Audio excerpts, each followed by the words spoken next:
Hello everyone, আসসালামু আলাইকুম। কেমন আছেন সবাই? আশা করি সকলে ভালো আছেন। আজকে আমাদের ফ্যামিলির সবাই আঙ্কেল আন্টি এবং সকলে মিলে যাচ্ছি নাইমের জন্য বউ দেখতে। তো সবাই সম্পূর্ণ ভিডিওতে আমাদের সাথেই থাকুন। অনেকক্ষণ যাবত জার্নি করার পর ফাইনালি আমরা পৌঁছালাম বউর বাড়িতে এবং খাওয়া দাওয়া শেষে আমরা বউকে দেখার জন্য সবাই অপেক্ষা করতেছি। আপনারা অপেক্ষা করেন, কিছুক্ষণের মধ্যে আপনাদেরকেও বউকে দেখাবো। এখন বউ সামনে চলে আসছে আর এখন আঙ্কেল কিছু প্রশ্ন করতেছে ইসলামিক এবং পড়াশোনা করছে, ভাষা কোথায়, সবকিছু ডিটেলস আঙ্কেলে জেনে নিতেছে। আর এইদিকে নাইম বসে আছে, দেখেন মেয়েদের মতো বেড়া একবারে শরমে শেষ। বউ দেখা শেষ, সবারই বউ অনেক বেশি পছন্দ হয়েছে। তো এখন বলতেছে বোর চুলগুলো নাকি আমাদেরকে দেখাবে। যখন সবাই চুলগুলো দেখছে সবাই তো অবাক, কারণ বোর চুলগুলো ছিল অনেক বেশি বড়। বউ দেখার কিছুদিনের মধ্যে ওরা আমাদেরকে জানায় যে ওরা আমাদের বাসায় আসবে, এর জন্য ওদেরকে আপ্যায়ন করার জন্য আমরা আমাদের মতন আয়োজন করা শুরু করে দিই। আর আমার আব্বু মানুষদেরকে আপ্যায়ন করতে এবং মেহমানদারি করতে অনেক বেশি পছন্দ করেন, এর জন্য আমার আব্বু আজকের এই অনুষ্ঠানে প্রায় 19 থেকে 20 প্রকারের আইটেমই করে। এখনো কিন্তু বিয়ে ঠিক হয় নাই, আমাদের মেয়েকে পছন্দ হয়েছে এবং নাইম বেকে আজকে দেখতে আসবে। তো এখনই দেখেন কত আয়োজন। আপনারা কি এর আগে জামাইকে দেখতে আসবে বা বউকে দেখতে যাবেন এমন আয়োজন দেখছেন কিনা অবশ্যই কমেন্ট বক্সে জানাবেন। আমাদের সবকিছু কাজ কমপ্লিট, কিছুক্ষণের মধ্যে বর বাড়ির মানুষও চলে আসে। এখন যেহেতু অনেক বেশি গরমের জন্য আসার সাথে সাথে ওদেরকে শরবত দিই। পরে আমরা চলে যাই ওদের জন্য খাবার রেডি করতে।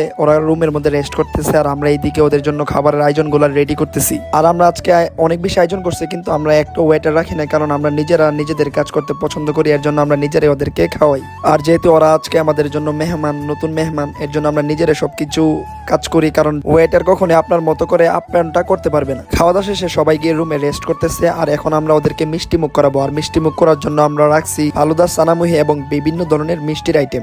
গাইস, আমরা যেহেতু আপ্যায়ন করতেছি এবং এত সুন্দর একটা অনুষ্ঠান করলাম, আপনাদের কাছে কি মনে হইতেছে? আজকে কি নাইমের বিয়া ঠিক হবে কিনা অবশ্যই কমেন্ট বক্সে জানাবেন। কিছু কাজ শেষ, ফাইনালি নাইমের বিয়া ঠিক হয়ে গেল, আলহামদুলিল্লাহ। সবাই দোয়া করবেন যাতে সুষ্ঠুভাবে বিয়াটা হয়। আজকের এই অনুষ্ঠানে আমাদের ফ্যামিলির এবং আত্মীয় স্বজন সবাই ছিল, সবাই অনেক বেশি খুশি যে এত সুন্দর একটা আয়োজনের মাধ্যমে আজকে বিয়েটা ঠিক হওয়ার জন্য। দরজার মধ্যে দাঁড়িয়ে আমরা সবকিছু দেখতেছিলাম, আমরা অনেক বেশি খুশি। বিয়ে ঠিক হওয়ার পর মেয়ের মাস আম্মুর সাথে দেখা করতে, আম্মু এবং মেয়ের মা সবাই অনেক বেশি খুশি বিয়েটা ঠিক হওয়ার কারণে। আজকের ভিডিও পর্যন্ত, আসসালামু আলাইকুম। আর বিয়ের সুন্দর সুন্দর ভিডিও দেখতে আমার সাথে থাকুন।